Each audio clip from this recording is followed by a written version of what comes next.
नमस्कार मैत्रिणींनो, श्री स्वामी समर्थ. स्वागत आहे तुमचं माझ्या अस्परंट मॉम ऑफ श्रीमू या यूट्यूब चॅनलवर. तर आज आहे माझ्या अभ्यासाचा दिवस 4था. तर आज माझ्या दिवसाची सुरुवात सकाळी 5:30लाच झाली. घर शांत असताना अभ्यासासाठी एकाग्रता मिळते आणि अभ्यास आहे ना चांगल्या प्रकारे होत असतो. चला तर मग सुरू करूया आजचा टॉपिक. तर आज होतं इयत्ता 9वीचं इतिहासाचं पुस्तक आणि आजचं टार्गेट होतं स्वातंत्र्योत्तर भारताचा इतिहास आणि महत्त्वाची वृत्तपत्रे.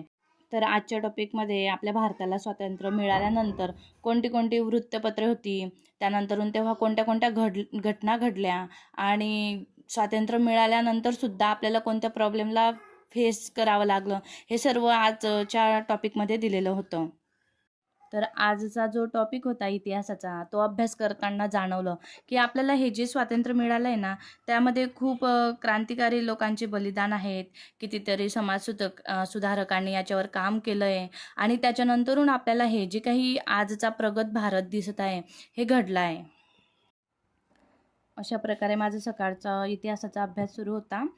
तर म्हणजे हा टॉपिक वाचताना आहे ना, म्हणजे असं शाळेतले दिवस आठवत होते. जसं शाळेमध्ये पण नाही का आपल्याला आपले शिक्षक वगैरे शिकवत इतिहास वगैरे, तर ते असं गोष्टीच्या स्वरूपात सांगायचे. त्यावेळेस असं ह्या गोष्टीचं एवढं जी काही व्हॅल्यू होती ती कळत नव्हती. पण आता आजच्या कंडिशनला आपल्याला सर्व कळतं तेव्हा समजतं हो की खरंच किती मौल्यवान वाटा दिलेला आहे सर्वांनी आपल्याला स्वातंत्र्य मिळवण्यासाठी. आपण जे काही आयुष्य जगतोय त्यामध्ये सर्वांचं किती बलिदान आहे. अशा प्रकारे मी माझा सकाळचा जो स्लॉट होता इतिहासाचा, तो मी कंप्लीट करून घेतला. तर मग सकाळचा स्टडी स्लॉट संपवून सुरू केलं मी हाऊस रुटीन. तर सकाळीच घरातल्या कामांचं व्यवस्थित नियोजन करून घेतलं ना, तर मग आपल्याला दुपारी किंवा संध्याकाळी आपल्याला अभ्यास करण्यासाठी थोडा तरी म्हणजे 1-1.5 तास तरी वेळ काढता येतो. मग मी सर्वात आधी आज फ्रीजची साफसफाई करून घेतली. खूप दिवसांपासून मी फ्रीज पुसलंच नव्हतं, त्याच्यामुळे त्यावर खूप धूळ वगैरे साचली होती. मग म्हटलं चला आज आधी फ्रीजचीच साफसफाई करून घेऊया. मग मी सर्वात आधी सर्व फ्रीज व्यवस्थित पुसून घेतलं. त्यामध्ये सर्व भाजी वगैरे व्यवस्थित पॅकबंद कंटेनरमध्ये ठेवल्या.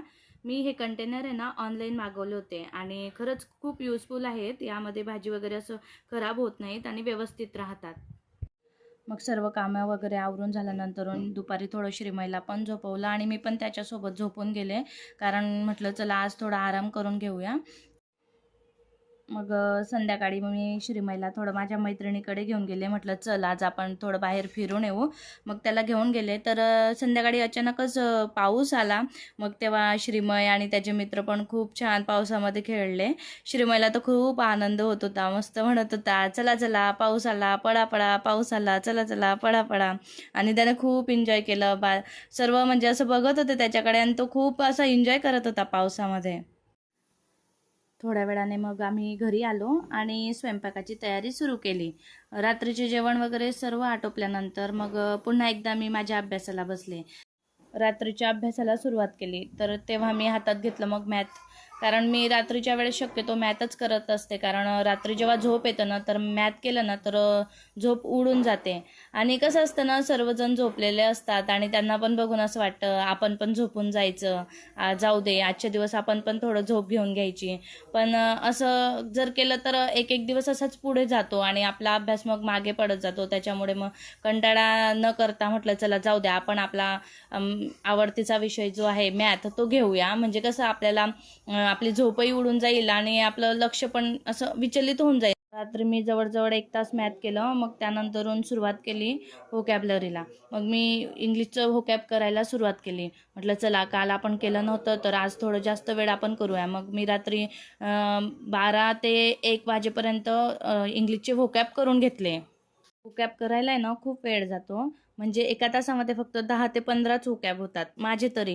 कारण एखादा शब्द असतो एकतर तो वाचायला कठीण जातो. त्याच्यानंतरून वाचल्यानंतरून त्याचं जे काही मीनिंग आहे ते लक्षात राहत नाही लवकर. मग एक तर ते लिहून पाठ करायचं किंवा मग वारंवार ते परत परत रिपीट करायचं असं. मग त्याच्यामुळे एका तासामध्ये फक्त 10 ते 15च व्होकॅब माझे होत असतात.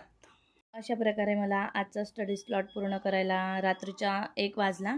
त्यानंतरून मी थोडं सियासीड पाण्यामध्ये भिजत घातले सकाळसाठी आणि आजचा दिवस संपवला. आजचं तुम्हाला माझं स्टडी रुटीन आवडलं असेल तर व्हिडिओला लाईक करा, शेअर करा आणि सबस्क्राईब करायला विसरू नका. थँक्यू.